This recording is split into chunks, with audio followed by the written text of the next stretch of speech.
Before we begin, here's how to earn continuing professional education credit for attending this session. Gain valuable insights by attending the podcast, then complete the assessment test to download your certificate. To do this, follow these simple steps. Click on the link in your description to access the session. Create a free account and attend the podcast. After the podcast, take the assessment test and download your certificate. It's easy, and it's free. We highly recommend checking out our subscription.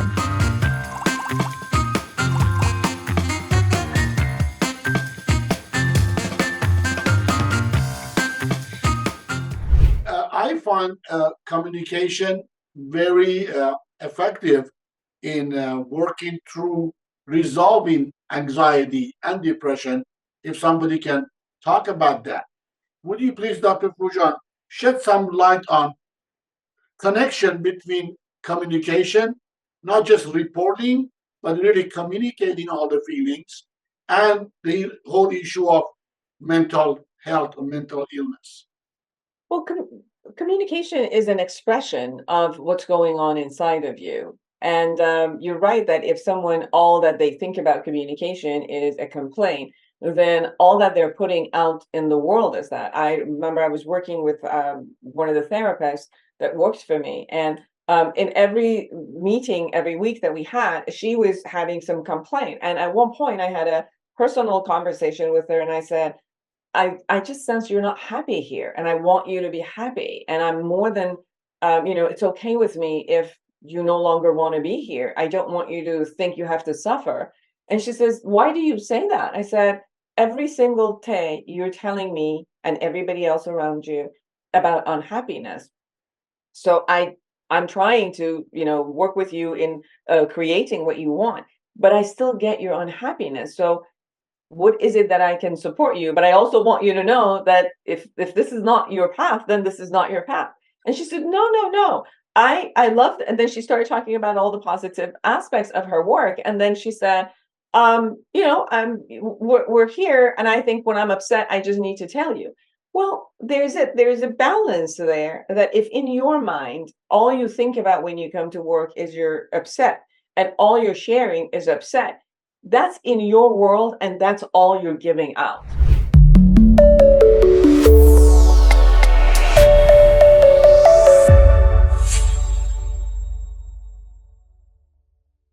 Hello, everyone, and welcome to our podcast series, HR Talk, Unpacking Trends and Talent Innovation. I am Behram Barshade, your co-host with Dr. Eileen Zabelero, and today we are talking about empathetic HR promoting employee mental wellness. Today we have a privilege of having a great guest speaker, Dr. Foojan Zeine. She is a psychotherapist, podcast host, international speaker, and author. She has her doctoral in clinical psychology, and she is a licensed marriage and family therapist practicing online and in her office in Southern California. Dr. Zeine is the originator of awareness integration, educational and psychological theory and intervention, and also she's the author of 6 books in her fields. She is a lecturer at California State University, Long Beach, and is obtaining graduate certification in human behavior topics from Harvard University. She has been appeared in Dr. Phil TV show, as well as major universities including MIT, UCLA, UCSB, and Harvard. She has recently launched the Foojan app for everyone to have an opportunity to experience self-awareness and life fulfillment. With no further ado, we are welcoming Dr. Foojan as our guest speaker. Okay, thank you, Dr. Foojan, for joining us in this HR-related podcast. We certainly appreciate your time. We know how busy you are. As you know, I am here with a partnership with Dr. Zabelero from Rodwell and Associates, and we are doing podcasts on HR-related issues to how to empower HR departments to do a better job with workforce all around the world. And we call you because you are expert in psychology, And given this day and time, the whole issue of work and life balance, after the uh, pandemic, Corona-19 issue, a lot of people start working from home and going under a lot of stress. And you know better than anybody else that mental illness is a serious matter in home as well as work, as well as a society as well. So we prepared some question to ask you about your experience and your input as an expert in the psychology and obviously mental illness. So welcome to our podcast. Thank you so much. It's a joy to be with the two of you, and a very, very important topic actually to talk about. And as you said, I think it was always there, but when COVID happened, it threw everybody off balance. And obviously, the ratio of depression and anxiety went higher for everybody. And then we're seeing that a lot of people are not, the culture is changing, and a lot of people are kind of refusing to go back to the same way that it used to be. And they're trying to adjust. So I love for us to be able to kind of shed some light on this. Very, very well. Simple question. Why should the HR department or HR professional care about mental health? Because I know you're too young to remember, but I have read late 19th century history of industries or early 20th century of industries, that was a time that nobody cared about health. Forget about mental health. So there is a lot of federal agencies add a lot of policies and procedures and mandates to keep the labor and workforce healthy. But I noticed in last 2 decades, mostly in the last decade, the whole issue of paying attention to mental health rise on the surface. The simple language, Dr. Foojan, why HR department or executives of company should care about this? Well, HR got created for a purpose. So the human resources, it's called human resources. So there's a part of the actual purpose of the HR was to look at the human dynamic, right? So if there's an upset between management and the worker, or between workers, or any of those, where do they go? They go to HR, because HR's purpose is to take care of people who are working from the human dynamic, right? So obviously, if someone is upset at work or they're not productive, because they're upset in any format, whether the upset is coming because of the dynamic of the workers or management and workers together, or if someone has an upset that is happening at home, whether there are illnesses or issues that are happening at home, and obviously they're not going to shut it off when they walk in and clock in, that whatever that issue is comes with them to work, and it's going to affect their productivity, it's going to affect their relatedness with anyone else who's around them. So it's a very important factor for HR to be cognizant of and look at it and provide education, provide space so that people can feel comfortable and safe to go to HR if there's any issues to be taken care of. So I see the purpose of HR actually from this perspective, very important to begin looking at mental health. One of the other pieces has been drug and alcohol abuse, which also comes from the mental health issues. If people have high levels of anxiety, anger issues, depression issues, sometimes they just go, trying to numb themselves. And that affects their productivity and who they are during the work hour. So these are elements that are so important. And if they're not looked upon, you're going to create issues. The issues will be that when people are not satisfied at work, they create conflict for themselves and other people. The lawsuits will be much more when it comes, for the employees to have a lawsuit against the companies.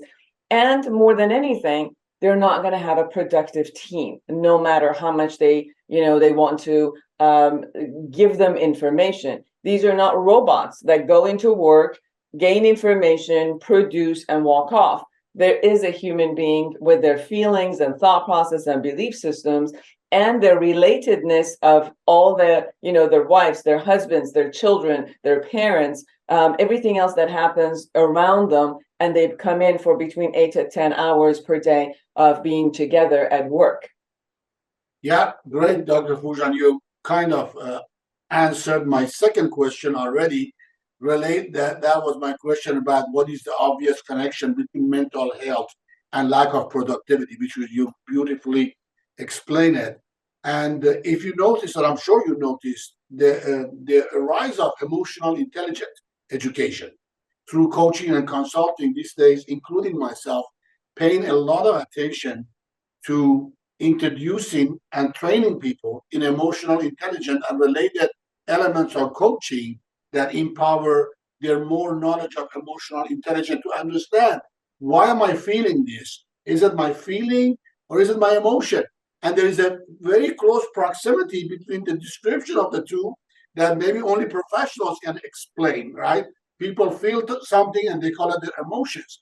And you see, especially in this day and time, you see a lot of, as you mentioned, upset on the workplace because it seems like people are at edge, especially in the last 10 years. I don't want to call it the political environment, but economic environment, including the pressure of the political environment, made people to be so much at edge that they blow gasket immediately.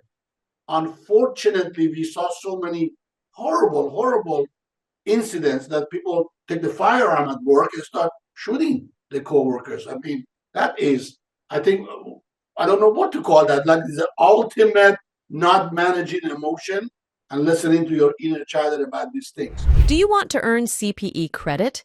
Take this course of MyCPE 1 to earn free credit. Click the link in the description to get started. Now, Dr. Foojan, what are your coaching to HR department or managers to pinpoint common mental illness issues or mental health concerns? What are the most common signs a manager or supervisor can or should pay attention to notice somebody's mental health issues? Well, one of the biggest mental health issues that happens and shows up at work is anxiety, right? There's a stress that shows up, and then based on that stress, if we can't handle the stress, almost any normal human being is going to have anxiety. Now, if people have learned what to do with their anxiety, obviously they'll learn to regulate it, handle it, and release it with different methodologies. But if they don't, and whether this anxiety is getting created because of their home life or it's getting created because of the dynamic at work, you can sense anxiety, and anxiety at times when it's not handled, it shows up as frustration, it shows up as anger, it shows up as angry outbursts, because anxiety, it feels powerless. So our system goes into the feeling and the emotion that it actually has power, which is anger. So a lot of us take anxiety and shift it into an anger. And if if when somebody comes in and shows their anger, normally other human being also, they want to defend themselves and go into anger. So the ability to recognize and have the ability to listen and to hear what is the issue that is getting the person angry, which underneath it could be fear, it could be anxiety, it could be certain expectations, that whether they're realistic or not, they need to be spoken about. There's a lot of different expectations, whether there's an employee or a management, and maybe if they're not communicated appropriately in a safe manner, that the anxiety gets built and it shows up in different level, and then the morale comes down, because when someone is upset, even if they don't go into their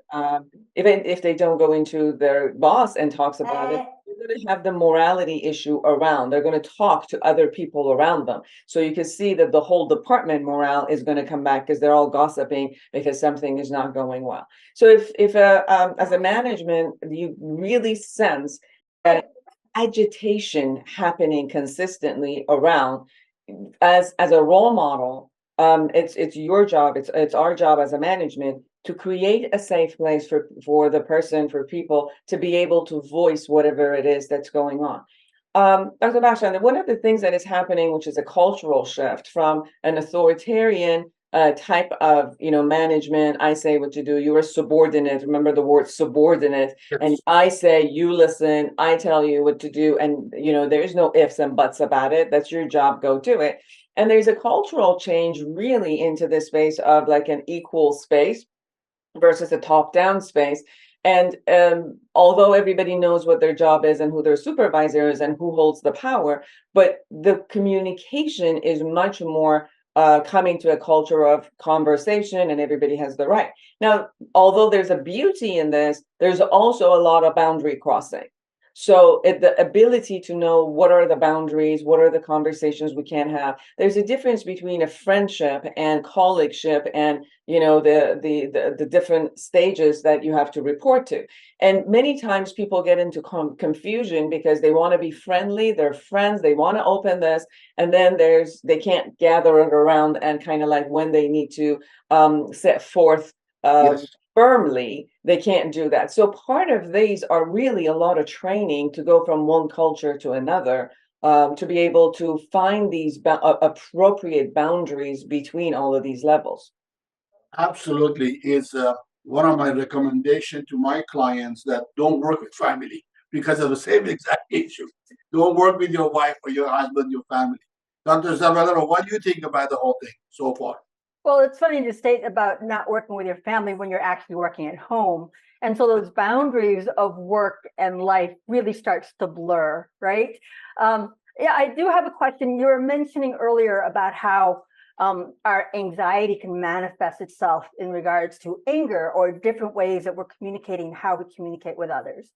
You had introduced a new model in the field of psychotherapy, which incorporates the concept of cognitive, behavioral, emotional, and mind-body theories. Can you explain your concept of awareness integration and how that can be applied to addressing things like depression and anxiety in the workplace? Yes, absolutely. With the awareness integration, we bring in the awareness on the name awareness, which is the person becomes aware of their thought process, belief process, emotions and feelings and behaviors, and then the impact of how, when I have a particular attitude, right? If my attitude is a positive way of looking, positive way of assuming, and being positive with myself, obviously my behaviors are gearing toward that, and my emotions are fostering that, and therefore very, very high percentage that the effect, the impact, the relatedness that happens is going to create more satisfying and more workable relationships, versus for me to be caught into limiting beliefs, negative things, and even if I have those beliefs and negative emotions about myself, and constantly create anxiety about myself as I go into a place. If I think I'm not capable, and if I assume other people are not thinking I'm capable, the way that I go in, the way that I behave is going to, the higher percentage of creating some limited or negative impact, versus me being confident about myself and having an assumption that I'm valuable to other people. And the way that I would present myself, not defensive, it will be a growth between the relatedness that we have. And we all live in relationships, like even work is all relatedness. It's Right. yes, we all relate over a product or a service, but we're all really doing this in collaboration with each other. So I think that's where you could see that if a person has become responsible and accountable in how they are and how they deliver, what is their intention, what is their goal, and kind of aligning their thought and feelings and behavior toward that goal, there's a maximization of effectiveness and landing what you're really wanting to do. So it really supports the person to be on top of things and have agency, have high self-esteem and self-confidence, which when you have anxiety and depression, that's where it goes low, right? Anxiety most of the time appears to be something that I'm viewing in the future in a negative way. I believe in the negative terror, horror movie that I've created, and I step into it and live as if that's going to happen. And therefore I live with the fear consistently and move forward. And then when I'm moving forward with fear and defensiveness, it impacts everybody else in my surrounding, because I'm putting, imagine I walk around and I, put in a red dye everywhere I go. So I'm putting this in your world and you're going to react to me from that, versus If I have a vision of the future, which is a collaboration of a positiveness, the color that I'm bringing with me as the energy is very different. So you're going to deal with me from a different way. And depression happens most of the time where I look at something in the past. I remember all the negativity. I create helplessness and hopelessness for myself. And then I kind of throw this vision of the past that I experienced again onto the future. So not only I was helpless and not capable in the past, guess what? I'm going to be helpless and hopeless in the future. And I live in that, low place. So what we do in awareness integration theory is to really educate the person to have a camera on themselves and how they deal with the world, and really look at what I have control. I don't have control over the world, but I do have control over some of my thoughts and my emotions and definitely my behavior. And based on that, I can gear towards my goals and how I want to relate and my surrounding and my productivity in every single relationship that I have.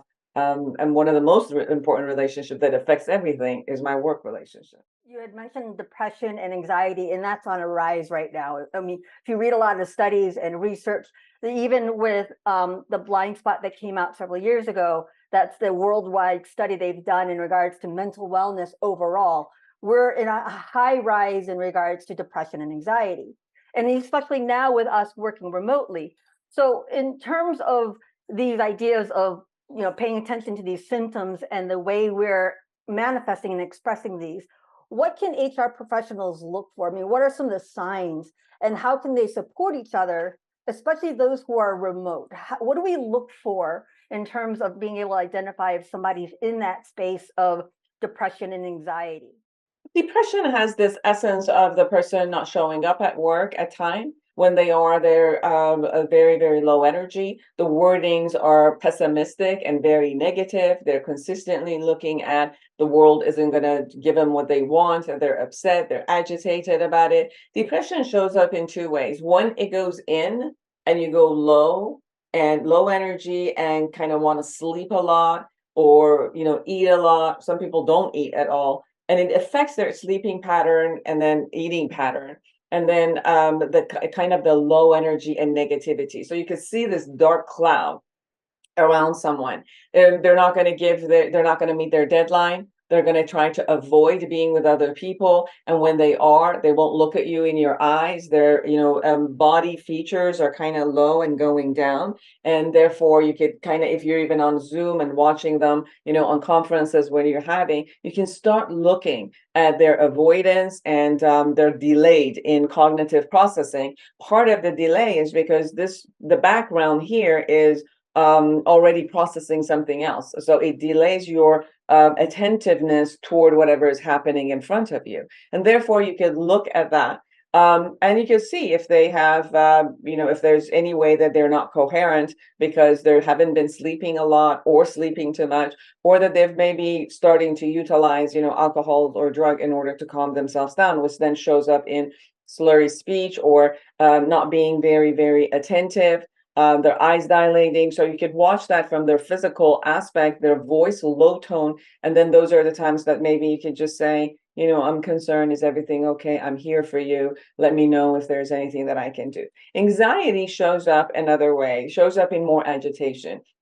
Their body is moving. They can't sit still. They're jumping in your speech. They don't want to hear the rest. I know it. I know it. But then you still hear this negativity that shows up, and it's what if about a negativity in the future, and kind of dismissing any part of the positivity that shows up. They walk around a lot. They can't sit. Like, you might be agitated as they're sitting in the Zoom meetings. They might keep, going off, coming back, going off, coming back, moving their body consistently and not listening. And because you're not paying attention, you're not going to retain a lot of information. So they forget, they miss their deadlines, they forget information that was given to them, and they can't really recite it again. So, and then they have like little mini outbursts because the anxiety gets them and they can't tolerate it. Again, it's like a water a glass of water which is already filled, and then one little drop, it just pours out. They just can't handle and tolerate it anymore.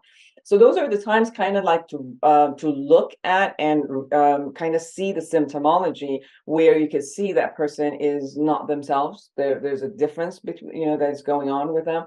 And then you simply ask, is everything going? And when you say these things, it's important for you to have some concrete matters. Like when I was in a meeting with you, this is what I saw as the behavior, and all is well. I just wanted to check in. Is everything okay? And so they also realize that their behavior is showing up and somebody cares for them. And then from there, obviously, HR or anybody around, they could give them resources, whether the resources are in, psychotherapy and all of that.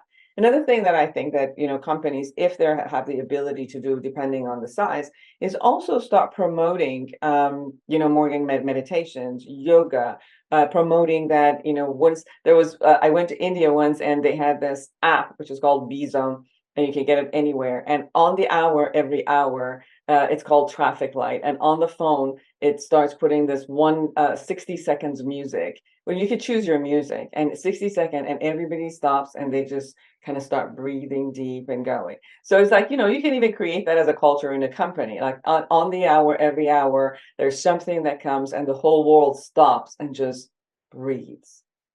60 seconds, 2 minutes, 1 minute, just breathe, come back, create another intention, be here in your body and move forward again. So some of these little things that you could bring in the company where it balances your parasympathetic and sympathetic responses. And if you're constantly going for 8 hours, you're going to snap. So at one point it's like, can we stop every hour or every 2 hours, depending on what it is, just very much like 5 minutes of debriefing and breathing and calming your body, and then coming back into the space of stress again. Access latest and trending CPE courses with my CPE One Unlimited Access subscription. Subscribe now. Thank you. Thank you for differentiating also depression and anxiety, and especially those behaviors. It really helped me to take a look at my own experiences that I'm having, of whether I'm depressed or anxious. You mentioned that technique of just taking a deep breath, or there's a lot of these mindfulness techniques. Are there any other exercises or techniques that you can recommend for people who are working remotely? Like right now, I'm having some anxiety because I'm taking care of my mom, but I'm still trying to do this. What would you recommend to help mitigate some of those emotions before it's the final drop in that glass of water and it overflows? Well, anxiety, when you talk about anxiety, there's a movement in the body, and you can see the body by itself naturally starts to move. So when you have anxiety, don't sit down, walk. Even if you have your laptop or whatever it is, put it in a way where you could walk around. If you can put it in your phone, you put, you're in a meeting or conversation. Some people have, they take a stand and kind of, do like a treadmill while they're walking. So walking helps a lot, because what it does is releases a lot of the built up energy that is happening from the anxiety in your physical body. So movement helps a lot with releasing the anxiety. In the mornings, exercise. Most people who have high level of anxiety, the prescription is twice a day of exercising, maybe different exercise, but definitely in the morning to have some cardio in order to change the chemistry of your body and get you ready to move forward. Creating intentionality. What is it that I want to create? What, the sentence is what I intend to create, not what the world is going to bring in front of me. What I intend to create with whatever it is. Sometimes it's like, I intend to be patient with the world, whatever comes. I intend to be accepting of whatever is coming, because I don't know. I'm going to guess that some stuff is going to come, or I'm going to create. But the world has its way of just being the way it is, and it's going to pop up with different things. So sometimes anxiety comes because I have my to-do list and I've got all of this, and nothing should come in between, and anything that comes in between these hours, it's a disruption to me. But if my intention is that I'm going to do my best to go through this, and whatever shows up, I'm going to handle. So it's more of creating a sense of openness for yourself and bringing that. Sometimes it's putting visual cues, putting visual cues around of that. I remember When I had my clients sit on a couch behind the wall of what they sat, I put this huge collage of love, freedom, acceptance, and these beautiful sceneries that just by visualization on a around their head, it was giving me back the message for me to consistently stay, regardless of what trauma they were talking about. That visual sense reminded me of consistently staying in my love and acceptance and compassion. So you can put visual boards all over yourself so that it reminds you. You can put music around. They're binaural beat music. You can get them from YouTube, free. You can put it as a background for yourself so that it consistently tells your body that the world is safe. It's okay. You don't have to be all frazzled about it. So these are all the little things that you could create around your environment. And then after work, do yoga, do stretching, get every stress that was in your system out, especially if you have children going home from work or you're going from one room to the other where your kids are.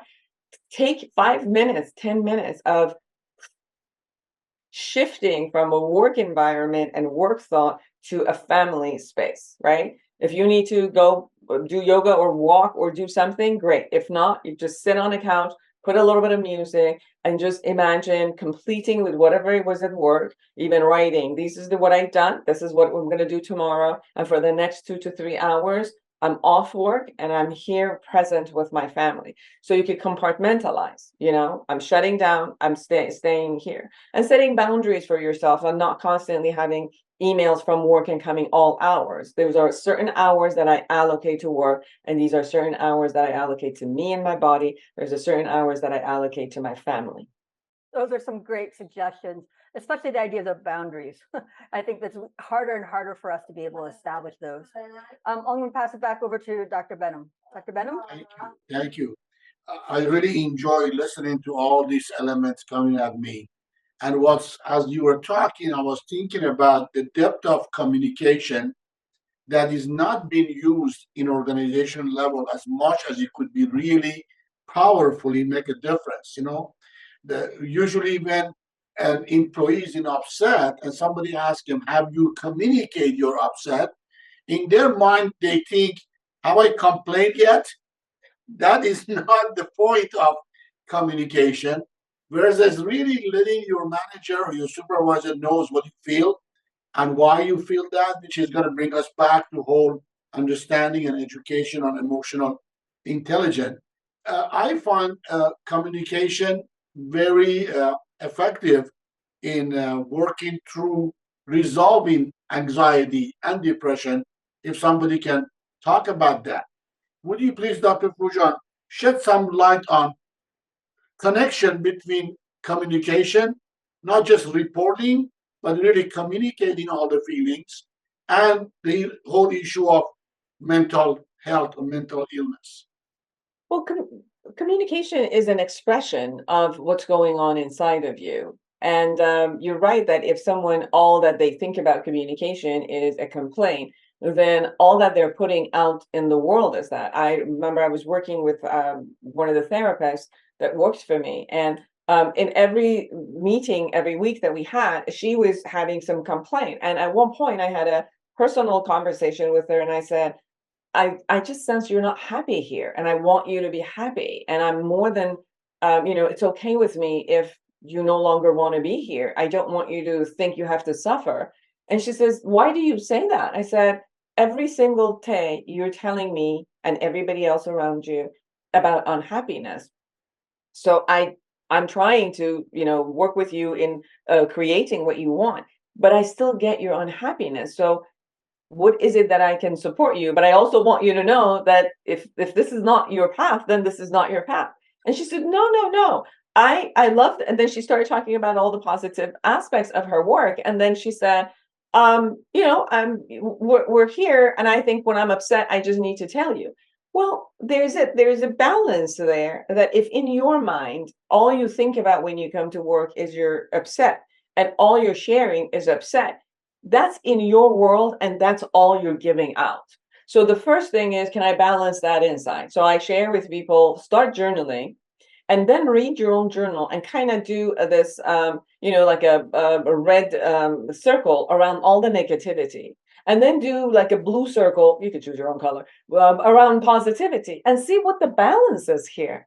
And if you are off balance, can you first just bring them to, 1-to-1 ratio, and then maybe even bring it into to 2-1 ratio as positivity? Because obviously all the research shows that if you are putting yourself in a positive mental state, you have that better energy. Your whole system, all your organs, every part of you and your relatedness becomes positive. So the first concept is, oh, who am I and what am I doing? Because whatever's happening here is being communicated out, whether it's through your body language or whether through your words are coming out. And that's what you're presenting to the world. Now, if you want a shift, obviously just complaining without stating what your desire, what your needs are, and what some of the solutions are, so that you can, be satisfied and happy, or that you can give to the community, it needs to be there. But just because I complain and then I dump the responsibility on you to figure it out in how I'm supposed to be satisfied, I'm going to be very dissatisfied, because the way you're going to think how I would be satisfied would probably not satisfy me. Right. I'm the only one who knows how to satisfy me. And it's my responsibility to know it, to figure it out, and to share it, to request it, to negotiate for it. I think part of what we do, we look at our bosses as our parents, and as I'm 5-year-old, my bosses are my mommy and daddy, and I'm just going to come in and say, gimme, gimme, gimme. And then they give me chores, and I got to do my chores, and then they give me my reward. Well, it isn't, that's not the case. We're grown-ups. We're not, in a family setting, in a family dynamic, and we create our own dynamic there. Although, yes, there's a structure in the culture of the company. It is like a family style of a culture that we come into. And yes, as a grown-up, we got to figure out the culture. Do we want to choose to stay in this culture? Do I have the ability to shift the culture, to enroll others into other culture? But come out of the passive, helpless position and become active and honor myself. And when I honor myself, know that I'm valuable, then I bring the value into the communication. Yeah, funny thing is, as we're talking about communication between a staff, employees, and a boss or supervisor, there is a couple of strategies that I think absolutely failed in organizations. One is the open door policies. When I talk about open door policies, they literally laugh at my face. Really? What open door policies? If we go talk about our issues to our manager or HR, they're going to use it against us. So they're suppressing that fear caused suppression to not talk about the issues that are bothering them. Another strategy failed is suggestion box. People dropping the suggestions to HR or managers to see. They read it, they throw it away because they take it personally, or they take it irrelevant. And that's a training that HR can actually implement for their manager or their decision-making staff to really implement an open door policy with the sidebar of the confidentiality. Because if there is no confidentiality and safe space, open door policy would not work. Dr. Foojan, what strategies can HR professional use to create a workplace culture that supports mental wellness and reduce the mental illness stigma? Because that is large. Well, part of, I think, education is the most important factor. So there could be pamphlets, there could be personal development classes, there could be sometimes we have amazing TV shows, or we have movies that deal with it. So kind of promoting, sometimes, allowing like 2 hours of saying, come watch a movie, put a, screen up and have a movie, and then have discussions where it's like, this is because sometimes it's easier to talk about someone else and relate to it and share because you're talking about a topic versus me going to HR, who's not a therapist or a counselor or other people, and like you said, might not trust with all of this thing to be able to share. And HR's, ultimately the company's bottom line is to take care of their bottom line. So their job is not to be a therapist. So again, those are the boundaries. But somehow, if we bring the topic outside of ourselves and put it on the table, and everybody begins sharing about a topic, that topic sharing not sometimes they do personal sharing, but it's removed a little bit where they feel comfortable. You and I have done courses before. I've done a lot of self-development courses, and one of the funny thing was the same exercises that I proposed in courses that just people showed up without knowing each other versus doing exactly the same course in a company. It wouldn't work because in a company they weren't going to share because tomorrow they had to face the other person and they didn't know what was going to happen and it was going to change their dynamic. So we had to change completely those exercises, that it wasn't personal and it was out there topic where they felt comfortable enough to give their ideas and they receive things from it. So they learned things and they could take it in. And if they chose to journal on their own, like, you give them a pamphlet and whatever they get, they learn it and they take it away from them. So they do this group thing, but then they make it personal and they take the personal away. And then they, accessibility to, if someone needs more of these things, they could go and take care of themselves, go to a psychotherapist or a counselor or a coach and be able to handle things personally. But I think in a bigger picture, education, psych education, emotional regulation education, techniques that they can use, it should be something that is not geared toward one person, but it's geared toward the whole culture of the company. So as I said, like, putting music on and creating a culture of everybody just quiet down for 1 minute. When somebody passes away, what do? Like take 1 minute of silence and everybody listens, right? So it's the same thing. We don't have to die before we do this. We can just say, in order to be healthy, can we on the hour, every hour, just be quiet, silence for one, go into your body, breathe and come back. So you can create these kind of concepts around.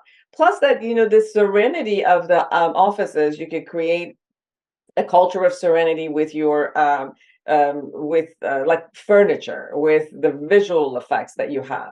And when you are, have you watched like sometimes bosses walk around like that? Well, that just creates more fear for everybody. So another culture, which is like, if you're upset, if how we with children, what do we say? Go to your room, take a time out, take care of yourself. So if anybody's upset, it's okay. You could have a quiet room. You could have a pondering room. You can have somewhere where there's the calmness and you can sit there and kind of, calm yourself down, right? Take a break from the world, sit there, take care of yourself, come out, and then go. Because with this huffing and puffing going around the company, you're elevating everybody's stress, right? They do. Another thing is that if you're in a company, you don't need to have, CNN and Fox News consistently talking about wars in your company. That is not something, as you're not putting entertainment, you're putting stressful news consistently, blasting on a company wall. That might not necessarily work because the company, everybody who's there is already stressed enough. And they need to pay attention to whatever it is that they're doing. They don't need to get distracted by, other aspects of who shot who at what point in what country. So those are some of the visual, kinesthetic, auditory influences that you could bring in to just bring, every calm down the system. While you might also, if there's your job is in a way of a high working sales, then some hours of the day you can pump up music that gets people going and like cardio music, which gets everybody happy. And then there could be hours where you bring down the music and calm. And again, parasympathetic needs to calm down the sympathetic response. So you need to be active and go, but then every couple of hours you need about 20 minutes of, and then go again. So visually and auditory, you could create these things around the company to help people kind of even regulate their emotion. Very, very interesting. Again, as you're talking, and I kept thinking, and I was looking in my head that statistically, I can say with confidence, statistically, on the last 30 years, I work with organizations, small, medium-sized businesses, family businesses. Wherever we start working on effective communication, mindfulness, active listening, emotional intelligence, suddenly productivity arose without changing any stuff, without changing plans, without changing goals and outcomes. Productivity and performance rise. And they're scratching their head. I said, because you kind of feeling yourself with all this upset and anger, right? And if you release them, suddenly you're lighter to do whatever you love, or as you said, you don't. You always have a choice. You're not a tree. You're not stuck anywhere. You can go work somewhere else that satisfy you. However, as I always said to people who go from one job to another job to another job, I tell them, isn't that funny? That bad manager keep following you from a state to a state, and you keep working for the same manager. Maybe, just maybe, has something to do with you. Just consider you might not resolve your upset and anger or expectation. Yeah. Let's talk about the future, focusing on the future of mental wellness. What do you think, Dr. Foojan, about cross-culture workplaces, which is very common these days? I can say compared with last 2 decades, there is an increase of evidence, increase of presence of cross-cultural workplace and the whole issue of inclusivity. What do you think there is or if there is, from your point of view, connection between practicing empowering cross cultures and inclusivity with reducing mental issues or mental wellness? I think that the most important factor is knowing that anywhere we go in the world, we're going to be with people who are different and then yet uniquely similar. So, how do we get together? We get together because of our similarities. How do we learn? We learn from our differences. So, I think first of all, it's a mental state, it's an outlook. So that when no matter who I meet, even if I meet someone who is exactly like me, even if I, go sit with my sister or brother from the same group, from the same family, I can still look at how are we similar and how are we different. We can connect our similarities and learn from each other, from our, kind of create a compatibility of what your strengths are and I don't have, and versus vice versa, I have a strength that you don't have, and how we could bring that, especially in a team effort of work. So when we come from that place, there's a different way of relating to each other, because we could love and accept each other because of our similarities, because we know and we feel safe for that similarity, and not allow the differences to scare us from each other or feel threatened by the differences. But the differences are only like, oh, there's a different view. How cool. I won't get bored because there's so many different views around here that I would always get, learn more and get entertained because of the differences.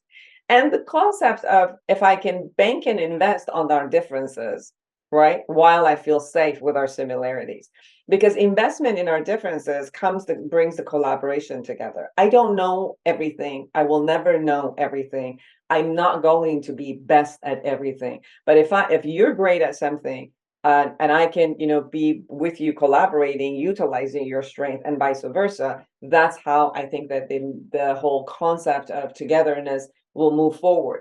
In this environment, we're all going to feel safer.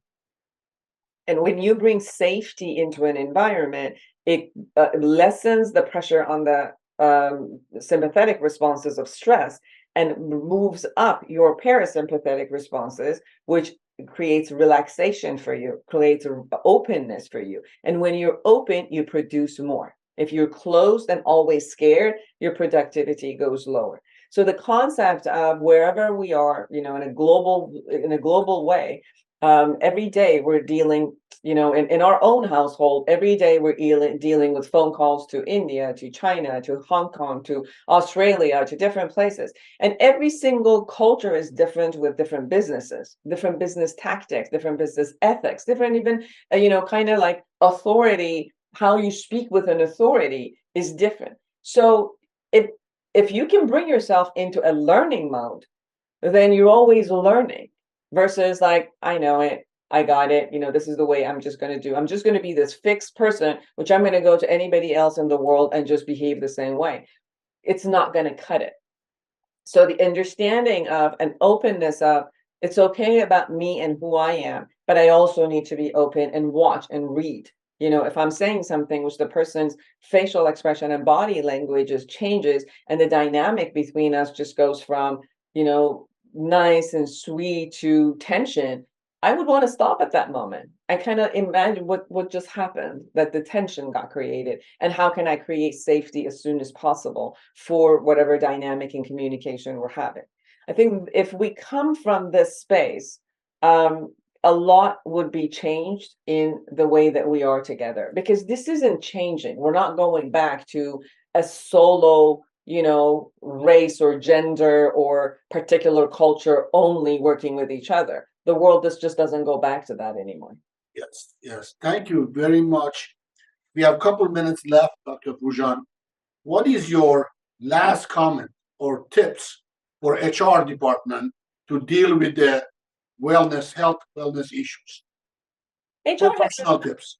Well, HR has has a hard place, like between a rock and a hard place, because their job is supposed to be taking care of the company and all aspect of it, and their job is to take care of all employees and aspect of it. So, I know that it's a very difficult place to be, but I think that looking at every employee as an asset to the company and not looking at them as a liability to the company. Every single human being that comes in and is working is an asset to that company. So how do you deal with a jewel? How do you deal with, like if you had a diamond, on your hand, how would you handle it versus you had cubic zirconia? You would handle it with a lot of different delicate care and value. So if the HR not only looks at obviously the opportunity of the company, but the company will not be company unless every single person who's working for it is valued for who they are. If that value is expressed to them, then it's much more that they will be, experiencing the openness and open communication. Another aspect of asking, like the suggestion box or, all of those stuff you were talking about, if it's put in a place of, yes, you can write it. You can write it and then just come and tell us. You don't have to give us the writing, but you can make an appointment, write it down, give them the homework first, write this down, and then come back and talk to us. And maybe that from the awareness integration is, what is it that you like to share? And you could, you don't write like, what's your criticism or what's the problem? What is it that you like to share with us? Can you share a positive thing that's happening for you in this work? Can you share a negative thing that is happening in this work? What are your thoughts about it? Positive, negative? What are your feelings as you experience? How are you dealing with this on a positive level? How do you deal with it in a negative level? If you had a solution for this matter, if you were in a position to give solutions and ideas, what would you suggest? And how would you offer to implement the solution? Somebody says, go to the moon. Thank you. Now, could you please offer us some ways to get to the moon? How, if you were in a position to actually, handle what you're suggesting, what are the ways to be able to do this? Now, the person who's writing this, they have to look at all angles. Now, it's not like, here, do it. Mommy, give me. If you don't give me, you're bad. It's like you handle all of those, and then you sit down with them and go over and elaborate and keep writing and just say, thank you for sharing, and let me take this, to the people who can do something about it, and I'll come back to you. And whatever it is, maybe you can put that person, the HR doesn't even always have to be the one in between. They can now go to the person and bring these two together and say, share with each other, because from a management perspective, which has to handle budgeting, money, bigger picture, a 10-year kind of a vision, their perspective and vision might be different from someone who is day to day. They're just, looking at something. And sometimes when we bring these things together, everybody gets a bigger picture. So it's not just, oh, can't do it, dump. Oh, they just don't understand, dump. Well, they do understand some things, but that vision, that complaint is going to be there as long as it's not handled. So it does need to be handled in an appropriate communication level. Very well, everybody. Dr. Foojan Zeine, creator and designer of awareness integration model of psychology. We are so grateful to having you here. And I'm personally honored to know and work with you for the last almost 30 years. Call you a friend and colleague. Thank you very much. Anything for you, Dr. Zavalaro?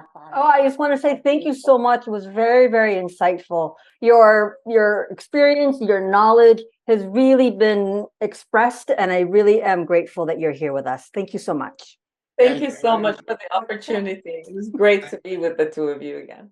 Access latest and trending CPE courses with my CPE One Unlimited Access subscription. Subscribe now.